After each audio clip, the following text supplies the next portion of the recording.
E aí, pessoal, tudo bem? Vamos falar na nossa aula de história hoje sobre a Alemanha, certo? Já ouviram falar da Alemanha, né? Lá na Alemanha tem algumas personalidades assim conhecidas, como a Anne Frank, a Beethoven, né? O Albert Einstein, certo? Tem alguns clubes de futebol também conhecidos, né? O Bayern de Munique, né? A potência aí no futebol. A Alemanha é uma potência no futebol também. Vocês devem lembrar que teve uma certa Copa que o Brasil enfrentou a Alemanha, levou 7-1, né? Então, a partir dessa Copa, eu acho que a Alemanha ficou mais conhecida no Brasil, né? Acho que essa geração que acompanha essa Copa, acho que não vai esquecer mais esse episódio aí, certo?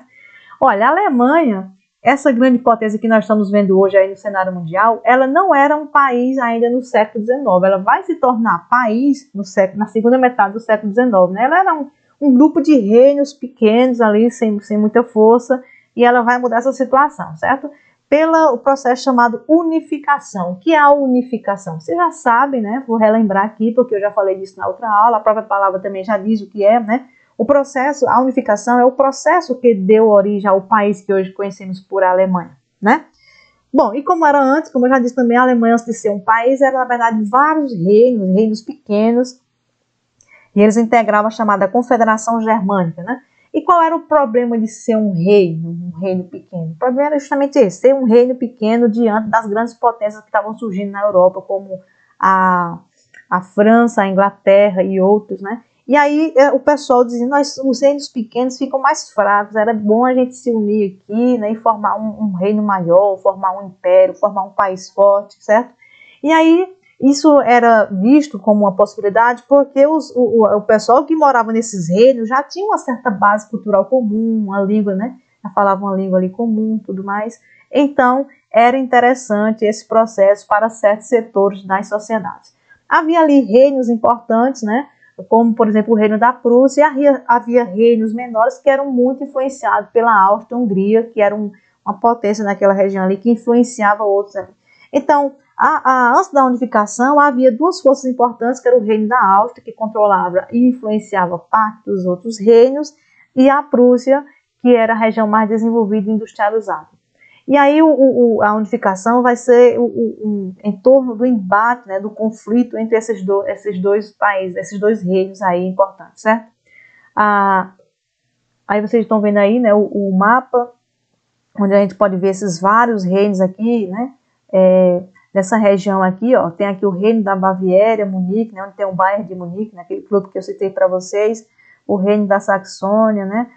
E aí alguns reinos pequenos aqui nessa região, Berlim, vocês dá para ver com o cursor que eu estou movimentando, e o reino da Prússia, certo? E aqui nessa região aqui, a Áustria, o Império Austríaco, que exercia influência, né, nessa região aqui toda da Confederação da Confederação Germânica, tá certo?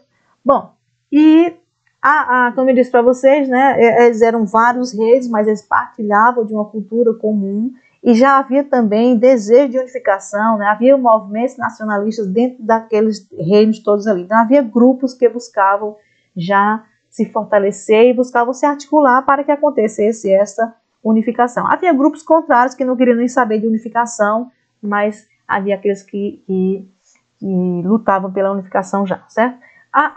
O governo da Prússia já vinha se mobilizando já há um certo tempo para fortalecer os estados germânicos, né? Ele tinha uma política de cooperação econômica, e essa política foi marcada pelo isolamento do Império Austríaco, né, e o gradual fortalecimento das atividades comerciais e da indústria entre os demais governos alemães, né, dos outros reinos. Então todo mundo ali se ajudando, se fortalecendo, menos a Áustria ficava de fora, certo? Então, nesse contexto, a Prússia reunia já algumas condições para afirmar uma posição contra a antiga hegemonia austríaca, quer dizer, contra o domínio austríaco, né? Então, a Prússia só vai se fortalecer. Nesse processo aí, vão se destacar duas figuras, né? O Guilherme I, que é coroado rei, e quando ele é coroado rei, aí ele nomeia como primeiro-ministro um tal de Otto von Bismarck, né? Esse Bismarck vai ser o cara aí da unificação. Os dois vão conduzir o processo de unificação da Alemanha, eles vão fortalecer ainda mais a economia e o sentimento nacionalista, né? lembrando sempre que havia um certo sentimento já de comum ali, de nação, né, de cultura comum, de partilhar a mesma cultura. E aí aparecem esses caras dizendo, né, que se todos pertencem à mesma cultura, são próximos ali e tal, então eles também poderiam fazer parte do mesmo país, né? Caras aí, os oportunistas. Esse cara tinha interesse em fortalecer o seu poder, né, de manter-se lá no poder, né? Bom, e aí o que é que eles vão fazer? Qual vai ser a diferença lá do governo deles, né? Eles vão tomar algumas medidas que vão também trazer consequências importantes. Exemplo, né? Sempre que se tomava decisão envolvendo toda a confederação, o Bismarck deixava de fora a Áustria. Então, percebeu, né? A intenção era excluir a Áustria. Toda a política ali, toda a ação era no sentido de excluir a Áustria. E a Áustria vai ficar chateada com isso, né? Toda vez fica de fora, ninguém convida a Áustria para participar de nada. E aí, essa prática, essa forma de agir vai levar a 3 guerras. E essas guerras vão contribuir para o processo de unificação, pois acabam estimulando o sentimento nacionalista. A ideia era fazer parecer que algo de fora, um inimigo, ameaçava os alemães dos diferentes reinos e assim promover a união desses alemães numa só nação, certo? Então essa estratégia aí, ela deu certo. Vocês vão ver, né, pelas guerras, olha, foram 3 guerras, aí a primeira guerra ficou conhecida como Guerra dos Ducados e foi um resultado de uma disputa territorial entre a Prússia e a Dinamarca. Bom, apesar de ser entre a Prússia e a Dinamarca, né, a Áustria vai se sentir ameaçada, vendo que a Prússia estava forte, que a Prússia estava crescendo ali, e resolveu declarar guerra. A Áustria resolveu declarar guerra à Prússia, certo? Aí essa vai ser a segunda guerra, chamada de Guerra Áustria-Prussiana. Então a primeira guerra, a Guerra dos Ducados, né, Prússia e Dinamarca. Aí a Áustria fica incomodada com essa situação, com esse poder lá da Prússia, e aí resolve declarar guerra também, aí fica a segunda guerra entre a Áustria e Prússia. Quem é que vai vencer essas guerras? Tanto essa primeira guerra contra a Dinamarca, como essa outra guerra contra a Áustria. Quem vai vencer é a Prússia. Então veja como a Prússia agora está fortalecida. E mais, nesse momento, a Áustria vai perder vários de seus territórios. E com as novas conquistas, parte do território alemão já está unificada ali, sob controle e ação ali da Prússia, tá certo?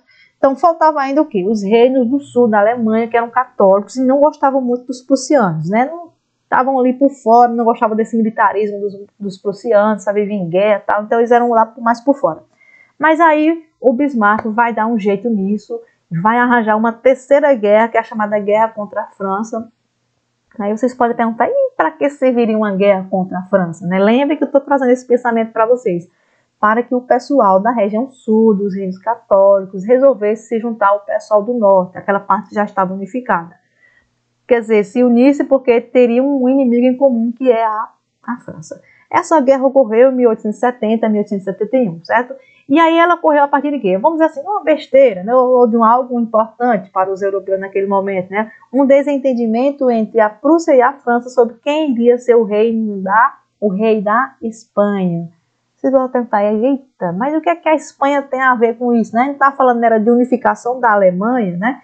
Mas veja que isso é um jogo de poder, né? Os alemães estão querendo justamente formar um reino ou um país forte, justamente para enfrentar outros, e aí é importante eles terem seus aliados. Então, acontece que tanto a Prússia como a França tinham interesse num rei da Alemanha, da Espanha, que fosse seu aliado. Então, eles ficavam interferindo ali naquela escolha do reino da Espanha, certo? O rei. Tinha um parente lá do rei da Prússia que poderia ser esse rei, mas a França não queria, né? E aí, a partir daí, começou a confusão. E aí vai faltar alguma coisa mais aí que vai ser o que o Otto Bismarck vai providenciar. Esse cara era perigoso, ele era malandro mesmo, veja o que ele fez, né? Tinha lá as correspondências, né, por meio dos telegramas daquela época, que circulavam entre um rei e outro, né? E aí nesses telegramas, o que é que o Otto Bismarck fazia? O Bismarck, ele alterava algumas coisinhas, fazia umas manipulações, certo? E dizendo que um rei tinha insultado o outro, tinha falado mal do outro, né, tal. Então, se fosse nos dias de hoje, era como se ele estivesse fazendo uma fake news, jogando uma fake news aí nas redes sociais, né, e aí o pior é que as pessoas acreditavam, né, o pessoal acreditou naquela conversa manipulada ali, inventada pelo primeiro-ministro, e as pessoas saíram em defesa dos seus reis, né, assim como acontece hoje no Brasil, saem as fake news e o povo acredita, né, não busca a informação correta, e aí o pessoal vai para as ruas exigir que ele rei se retratasse, né? E o que aconteceu é que, depois dessa confusão toda, veio a guerra da Prússia contra a França, que é a chamada Terceira Guerra, né? A Guerra Franco-Prussiana. Quem é que vai vencer essa guerra? A Prússia, de novo, né? E agora, ou a Alemanha, né? Vai vencer essa guerra, certo? E aí, o que é que aconteceu? Aquela ideia de juntar o pessoal do sul e do norte, deu certo? Deu, né? Aquele pessoal que não queria saber de prussiano e tal, na hora da guerra contra a França, esqueceram tudo e se juntaram.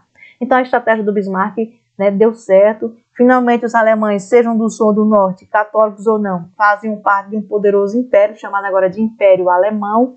Os prussianos e outros ali dos reis, eles foram deixando aos poucos de ser prussianos e passaram a ser agora alemães, fazendo parte agora do Império Alemão, né? Bom, e aí, pessoal, uma outra coisa que eu gostaria de dizer para vocês é o seguinte, né? Nessa guerra contra a França, o que os franceses perderam, eles vão alimentar um ódio, né? Um sentimento de ódio, de revanche contra os alemães por muito tempo. Isso vai se estender até a Primeira Guerra Mundial, né? Essa revanche esse ódio entre a França e a Alemanha, esse sentimento de revanchismo vai se estender, vai ser uma das causas da Primeira Guerra Mundial. Na Primeira Guerra Mundial, lembrando que a França é quem sai vencedora, aí por sua vez vai humilhar a Alemanha, aí a Alemanha agora é quem vai querer uma revanche, e aí essa confusão vai se arrastar até a Segunda Guerra Mundial, né? E vocês vão ver que na Segunda Guerra Mundial os alemães vão perder, mas isso é uma outra história que nós já vimos, certo? E o que é que a gente pode aprender com essa história, né? Primeiro a gente deve lembrar o seguinte, que com os alemães não se brinca, viu? Viram o que eles fizeram com o Brasil lá numa certa Copa, né? Mas, lembrando outra coisa, né? Eles se tornaram uma grande potência, né? A partir do século XIX em pouco tempo, viu? Então, de novo, né? Com os alemães não se brincam. E outra coisa, né? Os países surgem para atender aos interesses de certos grupos sociais, como, por exemplo, a burguesia.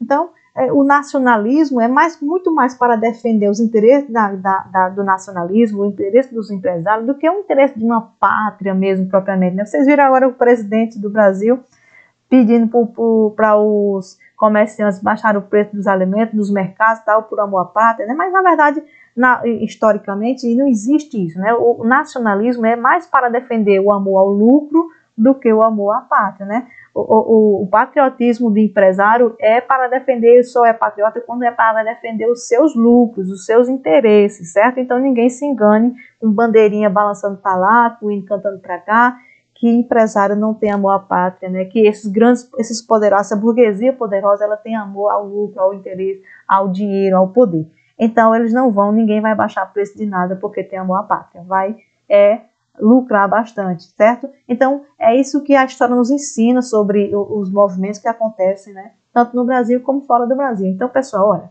de novo, né? Obrigada e estudem, certo? Em breve a gente vai mandar as atividades para vocês.